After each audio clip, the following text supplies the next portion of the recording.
All right, buckle up, everybody, because today we're taking a deep dive into a true automotive legend, the 1948 Tucker sedan, or as it's more commonly known, the Tucker 48. You know, you see those cars that just scream, future! Well, this one practically whispered alternate timeline. That's how ahead of its time it was. It really makes you think, what if car design had gone a totally different way back then? We're talking about America, right after World War II, Yeah. a country hungry for innovation. But the auto industry, well, it was basically controlled by those big three, Ford, GM, Chrysler. The heavy hitters churning out cars that, well, let's just say aerodynamic wasn't exactly job one back then. So, you know, when Preston Tucker walks in, this larger-than-life character with a need for speed and a passion for innovation, things are going to get interesting. Tucker just got it. I mean, he understood what the car could be, not just what everyone else was settling for back then. Picture this. It's the late 1940s. Cars were practically metal boxes on wheels and safety. Not really a big selling point back in those days. It's crazy to think about now. Dashboards were basically metal death traps waiting to happen. But Tucker, he saw that and did something, well, revolutionary. He put padding on the dashboard. Such a simple idea, but talk about a huge impact. Especially when you remember seatbelts. They weren't even standard yet. But Tucker, he didn't stop there. Nope. He doubled down on safety with, get this, a pop-out windshield. Can you imagine in those days? Yeah. That peace of mind if you got in an accident. And then, just for good measure, he throws in the Cyclops eye. A third headlight right there in the middle of the grille that actually turned with the steering wheel. Talk about style and substance. You know that one feature, that Cyclops eye? It just sums up Preston Tucker perfectly. This wasn't about building a car. This was about turning the whole industry upside down. It was a statement, a challenge. And talk about making a statement. The whole design of the Tucker 48. It was like something straight out of science fiction. It really was something to see. I mean, everyone else was stuck in that boxy pre-war mindset. But Tucker, he went all in on aerodynamics. He knew, even back then, that the shape of a car wasn't just about looking cool. It was about performance. It was about efficiency. That was a pretty new idea back then, wasn't it? Totally. Most cars back then, they drank gas like it was going out of style. But the Tucker 48, that streamlined design, it actually gave it pretty impressive fuel efficiency. Yeah. Especially for that time. It's way ahead of its time. Light years ahead. Okay, so we've got the looks, we've got the fuel efficiency, but what about under the hood? What was this thing packing? Oh, it was no slouch, that's for sure. We're talking a 5.5-liter six-cylinder engine, 166 horsepower. Whoa, that's a lot, even now. Oh, yeah, it could really move.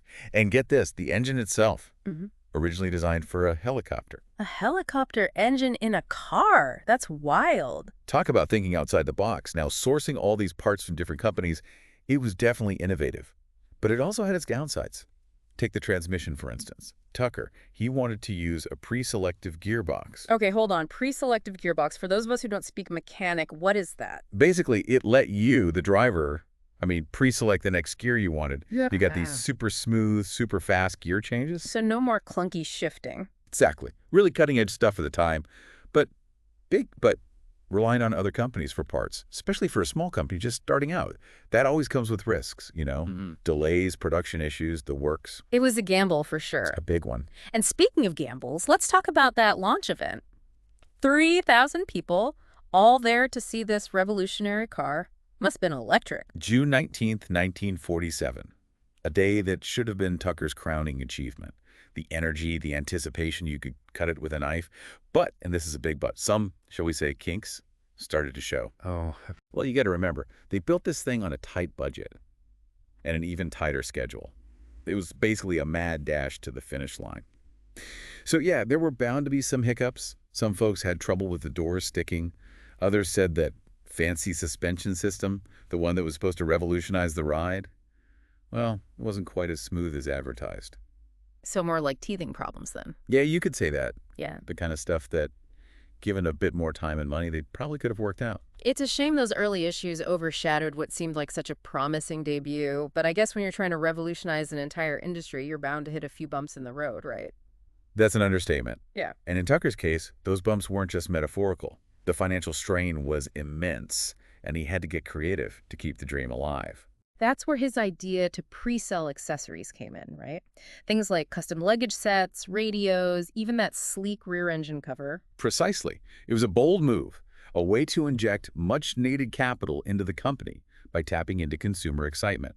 People weren't just buying a car, they were buying into a vision of the future. But I recall this pre-selling strategy attracting some unwanted attention, didn't it? Indeed. The Securities and Exchange Commission, the SEC, launched an investigation into Tucker's business practices. Now, it's important to remember that the pre-selling of accessories wasn't entirely unheard of at the time. So why was Tucker singled out? Well, some argued that the sheer volume of accessories being offered, combined with the financial uncertainty surrounding the company, raised red flags. The SEC investigation, even though it didn't result in any convictions against Tucker himself, cast a long shadow over the company. It sounds like a classic case of a visionary entrepreneur clashing with the regulatory realities of the time. You could say that. The investigation, coupled with the mounting production delays and the negative press surrounding the company, created a perfect storm that ultimately led to the Tucker Corporation's downfall in 1950. A tragic end to what seemed like an impossible dream. To think that only 51 Tucker 48s were ever made. It's heartbreaking, really. It is. But even in its short lifespan, the Tucker 48 left an undeniable mark on automotive history. Today, those 51 surviving cars are highly sought-after collector's items, often fetching millions of dollars at auction. It goes to show that even if the company didn't survive, the legend of the Tucker 48, its innovation, and its sheer audacity continues to captivate car enthusiasts and history buffs alike. Absolutely. It makes you wonder, what if things had played out differently? What if Tucker had secured more funding, navigated the regulatory hurdles, and managed to ramp up production? Would we all be driving Tuckers today? It's a tantalizing thought. It is. The Tucker 48 serves as a powerful reminder that while true innovation often comes with its fair share of challenges, it also has the power to ignite imaginations and reshape industries for generations to come. And that's a wrap on our deep dive into the captivating, albeit bittersweet, saga of the Tucker 48. It's a story that reminds us that progress isn't always linear, and sometimes the most brilliant ideas face the steepest uphill battles. But even in failure, there are valuable lessons to be learned and the legacy of those who dare to dream big lives on. We hope you enjoyed this trip down memory lane and that it sparked your curiosity about the pioneers, the dreamers, and the what-ifs that have shaped our world. Until next time, keep exploring, keep questioning, and most importantly, keep that spirit of innovation alive.